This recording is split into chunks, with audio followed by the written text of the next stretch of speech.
And now we come to the last offering for 2013. Now, keep in perspective, since 1987, there have been various attempts to bring Superman back to the big screen. And while Superman Returns was a guilty pleasure, it was not as good as, say, what I consider the ultimate gems beforehand, Superman 1 and 2, Superman 2, the Richard Donner cut, if you want to see how he had intended it. That's a recommendation from the writer. Thank you. But we move on to Man of Steel, some 7 years after Returns. This one had been getting mixed criticism, as there were some parties that felt it was not your typical Superman flick, and those that praised the new and fresh direction. In this interpretation of The Last Son of Krypton, we see a much more realistic version of Kal-El Clark Kent, and try to look at his story from the perspective of a more human angle, from discovering his abilities as a child to when he first took flight in the blue and red suit. I found it refreshing to see a world that does not openly accept Superman at first, and he goes out of his way to earn their trust and respect, hence the surrender to mankind and that interview room that made you think Batman could pop out at any time. Henry Cavill was perfect as Superman, as he had this conflicted nature of wanting to know his identity and not cause harm with his powers. Russell Crowe, perfect as Jor-El. Amy Adams, she made Lois Lane look smart. Michael Shannon, I got the sense he was hamming it up. Kevin Costner plays a very cautious, Jonathan Kent, placing the importance of restricting Clark's abilities. The suit, I felt, was radically different from previous generations, yet kept the same tone of what we recognize with Superman, even though it felt like the Man of Steel was sporting chain metal. But I like the idea of the red trucks gone, as it really doesn't work for today's demographic, in my opinion.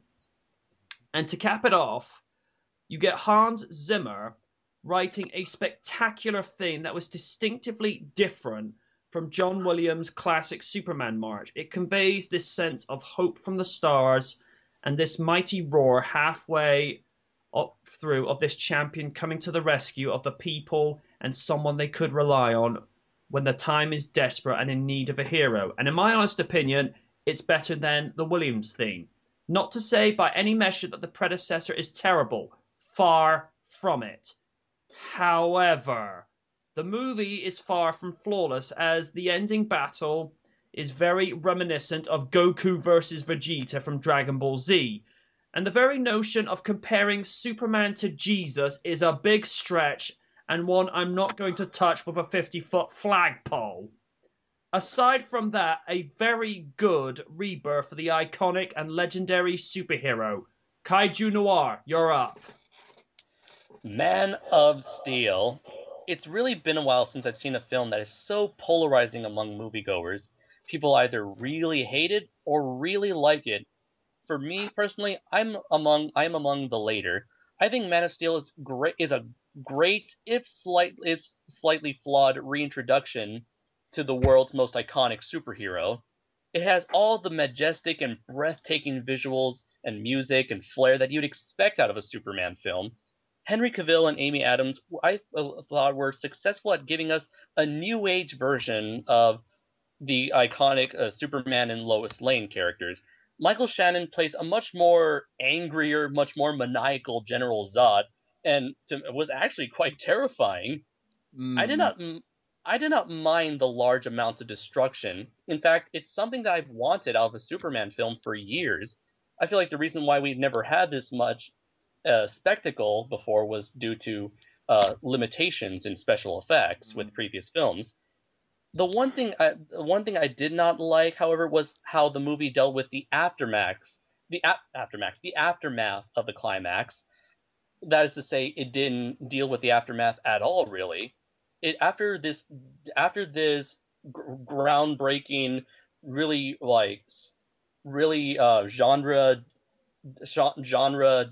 destroying scene, where you see how Superman deals with General Zod, you see like it's something that's never been done before really with Superman films. Then all of a sudden and you're wondering to yourself, how exactly are they going to go from where are they going to go from here?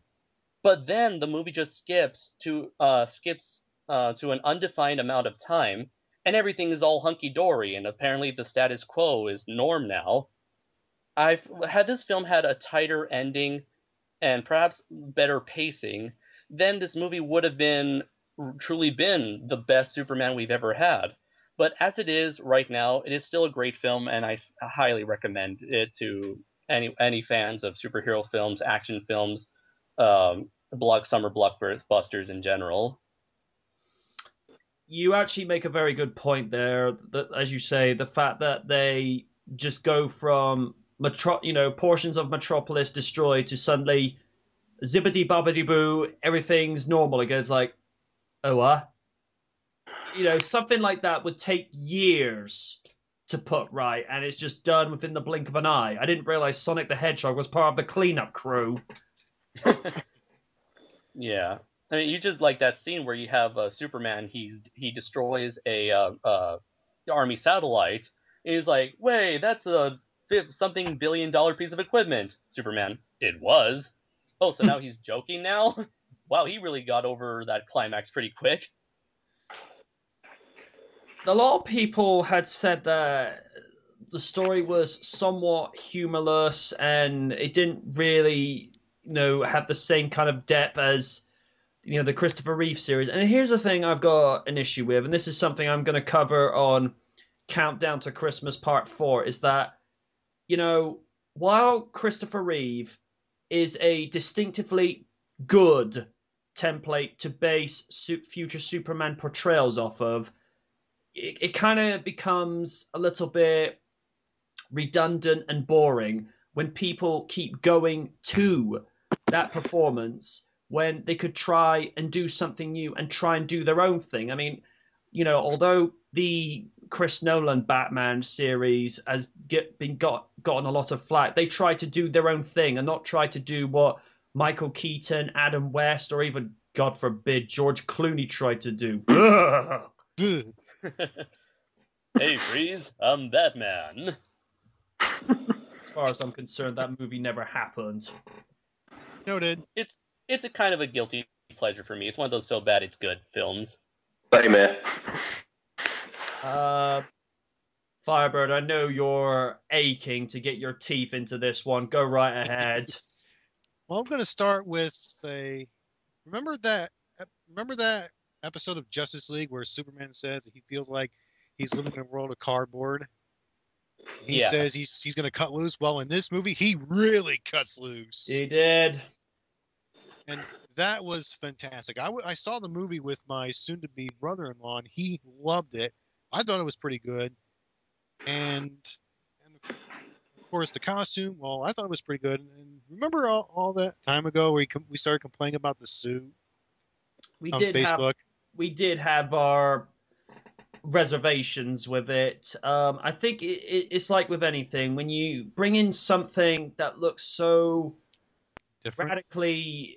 such a radical departure from what is known and loved for the iconic appearance of, regardless of whether it's the Superman suit, whether it's what they do with Batman or what they even do with Spider-Man. Whenever we see something that's a little bit unusual from the norm, we sort of think, oh. But one of the reasons that they have stated in the extra features of Man of Steel is that they wanted to keep the suit recognizable but give it a slightly alien look, because it has to be something that's not of this world. I mean, Superman comes from a different galaxy and therefore has to have a suit that's able to accommodate and, and also look like it's indestructible. If you keep giving him the suit that Ma and Pa gave him, it's like, come on. Yeah. Who are you impressing with this? Indeed. Anyway. Well, like Bane from Dark Knight Rises, imagine how wrong we were. And course, we see General Zod, who is nothing more than a maniac who wants to save his planet. And when he realizes that Krypton's gone, he wants to rebuild Krypton on Earth, but at the cost of billions and billions of lives. And Superman was like, I'm not going to let you do that. And he even says in the movie, Krypton had its chance. And, of course, for the spoiler, I'm sorry for saying this, Superman kills Zod. Sorry, I was going to finish. That never really bugged me since I did research and Superman has killed before, and people were making a hissy fit over it. Go ahead. See, this is the thing where I will chime in. I will agree. Superman taking another life is very un-Superman-like. But what you have to keep in perspective is, look at the position he was placed in. It's either no choice. Yeah, it's either the humans get it, or he keeps his one Kryptonian relative left. Although there's rumors in a future Man of Steel sequel that Supergirl's going to show up. Because if you notice in the exploration chamber, there was an open pod when he walked in there, and it's like, who else came through? And hello, Kaiju Noir, welcome back. Hello, sorry once again. No, dude. You know, blame service, not the user. I feel like I'm making a really bad first impression. I feel like no, it's not your fault. It's not your fault. Not at all. You know, it's as we say, he was placed into a position that he didn't have any choice. And here's a few things that people have overlooked. He killed Doomsday once before, which was a biomechanical figure. Granted, not necessarily a living person, but it's still a figure. And in Superman 2, he took out Zod and his little army. So he has done it before. But I think what people are, getting all their panties in a bunch is the fact that it looked like such a sadistic killing. But then again, it depends on what your interpretation is. And here's another thing. I'm really surprised someone raised this. They actually cited that Zod in this movie was a racist. And I'm like, ooh. It's like, I don't know if I would have gone there with that. I mean, yeah, he came across as a jackass by wanting to take the humans out, but I don't know if I would have used the word racist. And whilst I'm on this, I mean, most people know that that I am actually, in fact, a Christian. But the thing I took not necessarily an exception to, but looked and thought, I'm not going to touch this, is when, I mean, even Random has said this, the idea of, saying that Superman is a space Jesus. It's like, guys, did you have to go there with this? It's like, that's provoking a needle you do not want to provoke. Exactly. Well, it is a needle that has been provoked many times over the years. I mean, I've even seen some people compare Superman to Moses in a way where he's a character where as a baby he was taken to another family and was raised. So sort of that whole sort of thing going on there. Now, see, I feel like that the whole Jesus allegory thing is just something that's always going to be applied to Superman because it has been applied to him for decades, I believe. Now, see, when you make the comparison with Moses, as you just said there, and with the description, he's gone to a different family. Well, that makes a lot more sense. Because it's when he's doing that confession in the church hall, and there's that stained glass picture of Jesus behind him. I'm thinking, I don't know if I would have gone there with that, because even. Anyone know that little movement in The Simpsons when something awkward's happened and everybody starts pulling on their shirt collar with their finger? Say what? Yeah. Yeah, well, when Random and I saw it, we're like, it's like, do not want.